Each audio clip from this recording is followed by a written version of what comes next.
everybody. Happy Fun Fact Friday. Coming at you a little late because I was outside golfing. I think you might be able to see I got a bit of a burn, so wear sunscreen.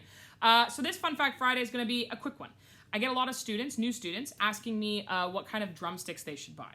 So if you're someone who's just starting drumming, then my best advice to you is to go to a store and try out some drumsticks and find out which one is really fun for your kid, right? Because you want them to have a stick that feels good to them, but also they maybe like the look of. It might convince them to practice more or want to drum more if they're really proud of their red sparkle sticks or whatever that may be.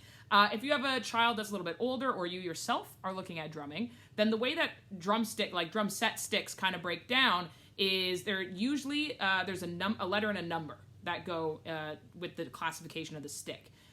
Normally, that number would be a 2, 5, or a 7, but I'm pretty sure they go from 1 to 9, but 2, 5, 7 are the more common ones you see.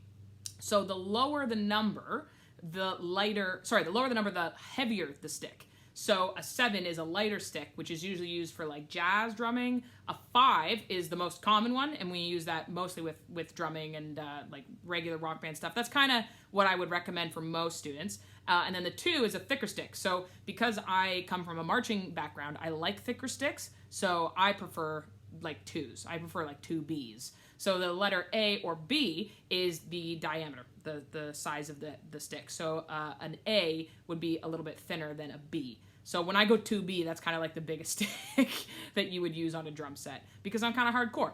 But for most people, I would suggest a 5A. That's the most generic, basic starter stick, but you never really know what's the perfect stick for you until you go out and try them, okay? So if you are or your child are buying drumsticks, go test them out and see which ones really click with you and which ones feel good in your hands. All right, there you go. There's some tips on drumsticks. Bet you didn't know there were different types. No, you probably did.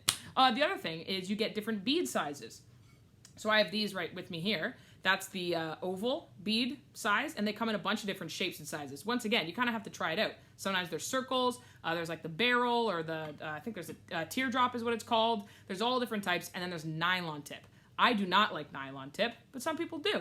I like the wood tip, but that's up to you, right? You got to test them out to see which one works best for you. All right, I will see you guys next week with some more stuff. Hopefully we can get back on the podcast. Things have been a little crazy, and we'll see you then. All right, bye.